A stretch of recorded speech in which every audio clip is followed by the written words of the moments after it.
सर्वेभ्यः नमो नमः। अहम मोनिका तालियान। आज की वीडियो में हम अपनी कक्षा 8 की सुरभि पुस्तक के पार्ट 2 की व्याकरण का आगे वाला भाग देखेंगे, जो है आपका भवत आप। इससे पहले का प्रत्यय वाला भाग हम अपनी इससे पहले वाली वीडियो में कर चुके हैं, आप उसे देख लीजिए। भवत जो आपका शब्द है, इसके शब्द रूप आपके स्त्रीलिंग और पुल्लिंग दोनों में चलते हैं। पुल्लिंग में भवत के जो शब्द रूप चलते हैं वह भवान के रूप में चलते हैं और स्त्रीलिंग में भवती के रूप में। इसका प्रयोग हम धातु रूप के मध्यम पुरुष के स्थान पर करते हैं और भवान व भवती के साथ प्रथम पुरुष की क्रिया का प्रयोग करते हैं। इनको हम अपने वाक्य के अनुसार समझ लेते हैं। एतानि वाक्यानि पठन्तु, ये वाक्य पढ़िए। भवान किमपि न अकथयत्, आपने कुछ भी नहीं कहा। त्वं किमपि न अकथ्य, कि त्वं आपका मध्यम पुरुष का शब्द है और अकथ्य भी आपकी जो क्रिया है वह भी आपकी मध्यम पुरुष की है। हम इनके स्थान पर अपने भवत शब्द में भवान और भव्य रूप के साथ अपनी प्रथम पुरुष की क्रिया का प्रयोग कर रहे हैं। यह हमारा वाक्य जो प्रयोग हुआ है वह आपके मध्यम पुरुष के स्थान पर प्रयोग हुआ है। दूसरा वाक्य देख लीजिए। भवान गच्छति, यहाँ पर भवान आपका शब्द रूप है भवत के पुल्लिंग का, गच्छति आपकी प्रथम पुरुष की क्रिया है, आप जा रहे हैं। इसके स्थान पर यदि हम त्वं गच्छसि, तुम जा रहे हो, यह भी प्रयोग करते हैं तो दोनों ही वाक्य एक ही अर्थ देने वाले हैं। तो हम त्वं के स्थान पर भवान का प्रयोग कर रहे हैं। युवाम पठत, तुम दोनों पढ़ रहे हो। भवन्तौ पठता, तुम दोनों पढ़ रहे हो। यह आपका मध्यम पुरुष का वाक्य है। यह आपका प्रथम विभक्ति द्विवचन का और क्रिया आपकी प्रथम पुरुष की ही द्विवचन की क्रिया है। यूयम नमत, तुम सब नमस्कार कर रहे हो। इस वाक्य में आपके दोनों ही शब्द मध्यम पुरुष के बहुवचन के हैं। इनके स्थान पर यदि आप भवन्तः नमन्ति प्रयोग करते हैं तो आपके दोनों ही वाक्य समान अर्थ वाले होंगे। भवन्तः आपका प्रथमा विभक्ति बहुवचन का शब्द है और नमन्ति आपका प्रथम पुरुष बहुवचन की क्रिया है। आप इनको समझ गए होंगे। एवमेव, इसी प्रकार आप यहाँ पर देख लीजिए। इन वाक्यों में इन्होंने मध्यम पुरुष का प्रयोग किया है, कर्ता में भी और क्रिया में भी। इनके स्थान पर हम अपने भवान और भवती के जो भवत के रूप हैं उनमें प्रथमा विभक्ति के और प्रथम पुरुष के क्रिया से वाक्य बनाएंगे। त्वं गमिष्यसि, भवती गमिष्यति। यहाँ आपको अंतर दिखाई दे रहा है। यह हमारा मध्यम पुरुष का एक वचन का वाक्य है, यह हमारा प्रथमा विभक्ति प्रथम पुरुष के क्रिया के अनुसार वाक्य है। इसी प्रकार हम अपने सभी वाक्यों को बहुत जल्दी से पढ़ लेते हैं।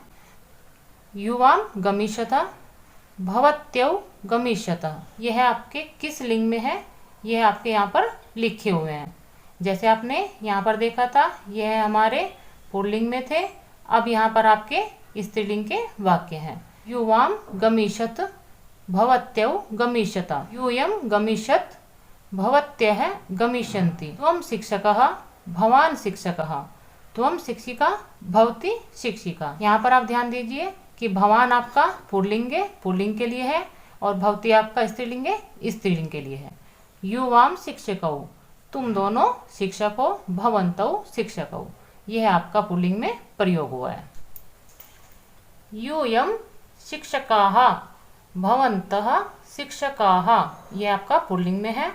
युवाम शिक्षिके, भवत्यौ शिक्षिके, यह आपका स्त्रीलिंग में है। यूयं शिक्षिकाः, भवत्यः शिक्षिकाः, यह आपका स्त्रीलिंग में है। यहाँ पर आपका प्रश्न दिया हुआ है।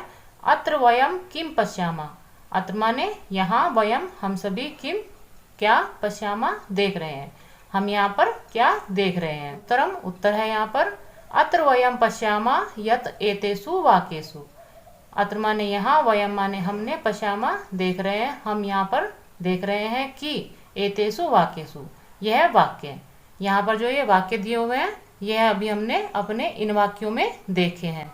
ये आपका पुल्लिंग पुल्लिंग में है। त्वम स्थाने भवान पदम प्रयुक्तम, त्वम के स्थान पर इन्होंने यहाँ पर भवान पद का प्रयोग किया है एक वचन में। युवाम स्थाने भवन्तौ पदम प्रयुक्तम, युवाम के स्थान पर भवन्तौ पद का प्रयोग किया है द्विवचन में। यूयम स्थाने भवन्तः पदम प्रयुक्तम, यूयम के स्थान पर भवन्तः पद इन्होंने प्रयोग किया है बहुवचन में। अब आपके स्त्रीलिंग के यहाँ पे वाक्य दिए हुए हैं। त्वम स्थाने भवती पदम प्रयुक्तम एक वचने, त्वम के स्थान पर भवती पद का इन्होंने प्रयोग किया है एक वचन में। युवाम स्थाने भवत्यौ पदम प्रयुक्तम, युवाम के स्थान पर भवत्यौ पद का प्रयोग किया है द्विवचन में। यूयम स्थाने भवत्यः पदम प्रयुक्तम बहुवचने, यूयम के स्थान पर भवत्यः इन्होंने प्रयोग किया है बहुवचन के स्थान पर। पुनः पश्यतु वदन्तु च, दोबारा देखिए और बोलिए। यहाँ पर आपके एक वचने, द्विवचने, बहुवचने तीनों ही आपके वचन दिए हुए हैं, पुल्लिंगे स्त्रीलिंगे। यहाँ पर आपके पुल्लिंग के शब्द दिए हुए हैं, यहाँ पर आपके स्त्रीलिंग के शब्द दिए हुए हैं। भवान पठति, भवन्तौ पठतः, भवन्तः पठन्ति, यह आपके तीनों ही वचनों में शब्द हैं। यह इनके साथ जो आपकी क्रिया प्रयोग हुई है वह आपकी प्रथम पुरुष की क्रिया है। इसी प्रकार आपके भवती पठति, भवत्यौ पठतः, भवत्यः पठन्ति, यह आपके एक वचन, द्विवचन और बहुवचन में प्रयोग हुई है। इनके साथ जो आपकी क्रिया प्रयोग हुई है वह आपकी प्रथम पुरुष की क्रियाएं हैं। ध्यातव्यम यत्, ध्यान दीजिए कि त्वम युवाम यूयम पदे सह सर्वेषु लकारेषु मध्यम पुरुषस्य क्रिया प्रयोगा भवति। यहाँ पर ये कह रहे हैं कि ध्यान दीजिए, त्वम युवाम यूयम पद के साथ हमेशा लकार में मध्यम पुरुष की क्रिया का प्रयोग होता है, परंतु भवान भवती भवन्तौ भवत्यौ भवन्तः भवत्यः पदे सह प्रथम पुरुषस्य क्रिया प्रयोगा भवति। यहाँ पर आपके भवान भवती भवन्तौ भवत्यौ भवन्तः भवत्यः पद के साथ में आपकी प्रथम पुरुष की क्रिया का प्रयोग हुआ है।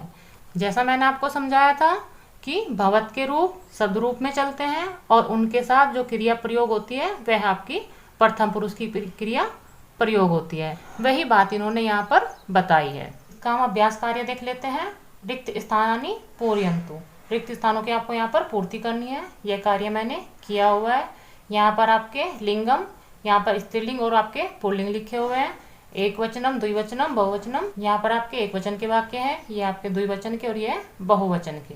यहाँ पर आपको जो आपकी क्रिया है उनकी सहायता से अपने रिक्त स्थानों की पूर्ति करनी है। जैसे स्त्रीलिंग है, स्त्रीलिंग में आपका शब्द रूप एक वचन में बनता है भवती, आपकी क्रिया लिखती है तो उसके शब्द जो प्रयोग होगा वह होगी आपकी भवती। द्विवचन में आपका बनेगा भवत्यौ लिखतः और बहुवचन में भवत्यः लिखन्ति। इसको हम आपको पहले ही समझा चुके हैं, आप इसको देख लीजिए।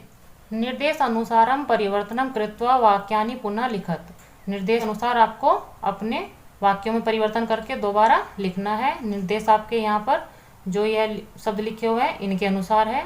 जैसे भवान किम करोति, आप क्या करते हैं, यह आपका जो वाक्य है यह आपका पुल्लिंग में है, इसको आपको स्त्रीलिंग में बनाना है। भवान के स्थान पर हो जाएगा आपका भवती। अन्य वाक्य आपका ऐसा ही रहता है क्योंकि कभी भी अव्ययपद और क्रियाओं पर स्त्रीलिंग और पुल्लिंग के अनुसार कोई भी प्रभाव नहीं पड़ता। त्वम कुत्र गच्छसि, तुम कहाँ जाते हो, तो इसको आपको बहुवचन में बनाना है। त्वम का बहुवचन क्या होगा, यूयम। यूयम आपका मध्यम पुरुष का शब्द है तो आप अपनी मध्यम पुरुष की ही क्रिया प्रयोग करेंगे। भवत्य किमर्थम धावन्ति, तुम सब किस लिए दौड़ रहे हो, यह आपका बहुवचन का वाक्य है तो इसको आपको एक वचन में बनाना है।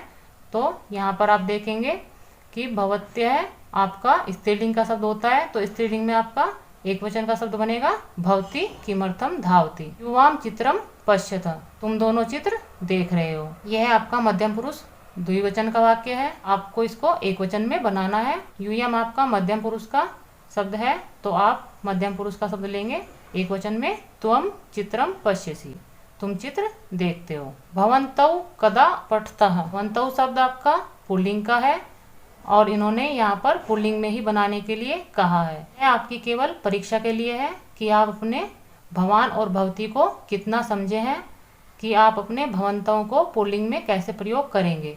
तो आप इसको ऐसे ही प्रयोग करेंगे, भवंतौ कदा पठतः। यह आपका पुल्लिंग का ही वाक्य है, तो आप इसको ऐसे ही पुल्लिंग, यहाँ पर पुल्लिंग में बनाने के लिए लिखा है तो आप इसको ऐसे ही लिख देंगे। यहाँ पर आपकी पाठ 2 की व्याकरण पूर्ण हो जाती है। मिलते हैं आपको अगली वीडियो में। सर्वेभ्यः नमो नमः।